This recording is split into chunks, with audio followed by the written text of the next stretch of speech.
नमस्कार साथियों, आपका बहुत बहुत स्वागत है आपके अपने करंट हेवन के यूट्यूब चैनल पर। साथियों, आपके लिए बहुत अच्छी खबर है, हम बताते हैं और आप लोग को इस बार क्या करना है ध्यान से सारी चीज़ें समझ लेंगे। देखिए, सबसे पहली बात है आप लोग अपना क्लास कंटिन्यू रखेंगे। जो इतने भी क्लास आते हैं, चाहे वो डीएलएड 4 सेमेस्टर के बच्चे हों, चाहे डीएलएड 3rd सेमेस्टर के बच्चे हों, डीएलएड 3rd सेमेस्टर वाले ध्यान से सारी बातें सुनेंगे जो इस बार 3rd सेमेस्टर के पेपर देने वाले हैं। और डीएलएड 2nd सेमेस्टर वाले जिनका बैक है वो भी ध्यान से सारी चीज़ें सुनेंगे। जैसे डीएलएड 3rd सेमेस्टर के महामैराथन मैथ के खत्म होते हैं, वैसे 2nd सेमेस्टर के महामैराथन लगाएंगे। इसके बाद हम लगाने वाले हैं 4th सेमेस्टर के महामैराथन, तो सारी चीज़ें लगेंगी। आप लोग बिल्कुल बिल्कुल धैर्य बनाकर चलते चलिए। और जो डीएलएड 1st सेमेस्टर के बच्चे हैं यहाँ पर, उनसे भी विनती करते हैं, भाई हम सारा सब्जेक्ट खत्म करेंगे, आपको बिल्कुल बोलने की ज़रूरत नहीं है, हमको खुद चिंता है।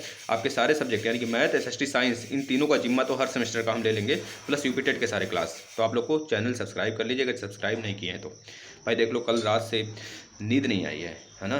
देख रहे हो आँख वगैरह थोड़ा कैसा हुआ है, कुछ कारण था, नहीं नींद लगा तो नहीं नींद लगा, है ना। तो आप लोग थोड़ा सा ध्यान करेंगे, इस बात को ध्यान से सुनेंगे। 14 तारीख को वहाँ पे उपस्थित होना है भाई, सबको वहाँ पे आना है धरने में। और क्या मांग करना है, उनसे यह मांग करना है कि हमारी एग्ज़ाम डेट शीट निकालो।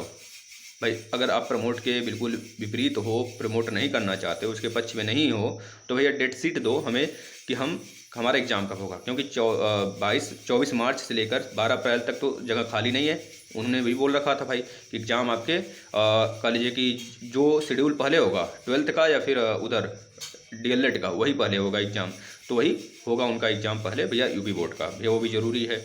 अब आपके एग्ज़ाम जब भी होंगे 12 अप्रैल से लेकर 20 अप्रैल के बीच में ही प्रस्तावित होंगे। तो याद रखिएगा, वहाँ पे जाने का मतलब है साफ साफ कि आप लोग वहाँ पे उपस्थित जब होंगे, तो अगर प्रमोट की बात होगी तो ठीक है, बहुत अच्छी बात है, अगर वह सारी चीज़ें मान ली जाती हैं। वैसे बहुत कम आशा है ये चीज़ बोल पाना कि वो प्रमोट कर पाएंगे, ठीक है ना। और रही बात, जब भी वहाँ से हटें हम, तो हम अपना एग्ज़ाम शेड्यूल लेकर आएंगे, लिखित लेकर आएंगे, तब तक वहाँ पर से नहीं हिलना है आप लोग को, जब तक वो एग्ज़ाम डेट शीट न निकाल दें। इतना याद रखिएगा। 14 मार्च सभी प्रशिक्षु वहाँ पर उपस्थित होंगे। होली दीपावली सब कुछ हो रहा है, लेकिन आपका एग्ज़ाम नहीं हो रहा भाई, इस चीज़ का बहुत दुख है। और सारे एग्ज़ाम शेड्यूल होने, बस डीएलएड वालों से ही दुश्मनी उनकी क्यों है। तो ये चीज़ें उनके सामने रखना आप सभी लोग, और उनसे बोलना कि भाई बताओ, अगर सारी चीज़ें गाइडलाइंस में लिखी हैं तो ठीक है, लेकिन यह भी तो गाइडलाइंस में नहीं लिखा है, या फिर लिखा है बता दो कि एग्ज़ाम डिले होगा। 3 साल की डिग्री, 4 साल की डिग्री, 5 साल की डिग्री बना दोगे 2 साल की डिग्री को आप, तो यह भी तो कहीं नहीं लिखा है। या फिर लिखा है तो दिखाओ हमें कहाँ लिखा है। जैसे आप लोग से पूछते हैं वो ना कि प्रमोट का कहाँ लिखा है दिखाओ, तो आप भी पूछना उनसे कहाँ लिखा है चीज़ दिखाओ हमें। आप लोग पूछना भाई, आप लोग का हक है देखना भाई, लोकतंत्र में रहते हो तो सारी चीज़ें आप रख सकते हो।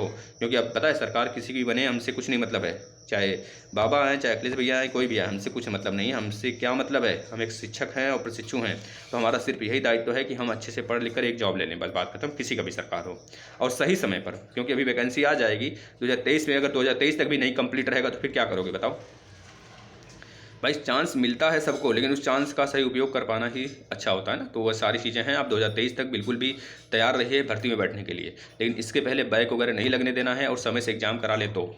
और रही बात बीएड, जो इस बार प्रवेश परीक्षा होने वाला है बीएड वालों का, उनका लास्ट मई तक होगा, लेकिन अभी तक उसका कोई भी नोटिफिकेशन नहीं आया कि फॉर्म फिलअप कब से होंगे, है ना। तो इस बात को भी, अगर जो बच्चे देने वाले हों बीएड, वो भी देख लेंगे, लास्ट मई तक इसके एग्ज़ाम होंगे बीएड वालों का। क्योंकि कल एक अखबार में नोटिस आया था, पेपर का न्यूज़ कटिंग था, तो वो चीज़ हमने देखा। और सीटेट वालों का भी रिजल्ट आ चुका है भैया, वो देख लेंगे। जो जनरल मार्किंग है जनरल वालों की, वह 90 नंबर है, और जो SC OBC ST हैं, SC ST OBC हैं, प्लस EWS है, उनका जो मतलब EWS तो जनरल में ही आ जाएंगे।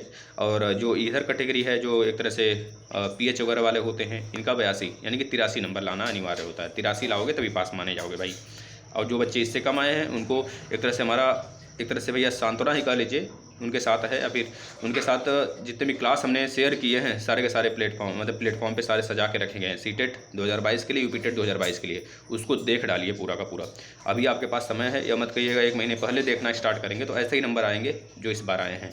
अगर अभी से नहीं देखना स्टार्ट कर रहे हो तो देखना स्टार्ट कर दीजिए भाई। क्योंकि जैसे डीएलएड के मतलब मात्र 1 महीने में सारे सेशन हम खत्म कर देंगे। इस मार्च के लास्ट तक हम सारे सब्जेक्ट खत्म कर देंगे। फिर हमको सिर्फ फोकस करना होगा यूपी टेट पर और सीटेट पर, इन्हीं दोनों के क्लास चलाएंगे फिर, है ना। तो बस आप लोग तैयार हो जाओ, सारे क्लास देखो, रिवाइज करो। डीएलएड मस्ट है, डीएलएड बेस है, डीएलएड 90% आपका यूपी टेट का है पूरा का पूरा, और कह लीजिए कि 60 से 50% आपका सुपर टेट में सारी चीज़ें देखने को मिलेंगी। अच्छे से पढ़िए, पढ़ाई करिए। और 14 मार्च हल्ला बोल सारे प्रशिक्षुओं को आना है वहाँ पर भाई। है ना। तो ये चीज़ें देखिएगा। और चलिए धन्यवाद। अगर वीडियो को शेयर कर सकते हैं तो शेयर करिएगा, अभ्यर्थी तक पहुँचाइएगा, दूर दूर तक पहुँचाइएगा, जितने दूर तक पहुँचा सको। धन्यवाद।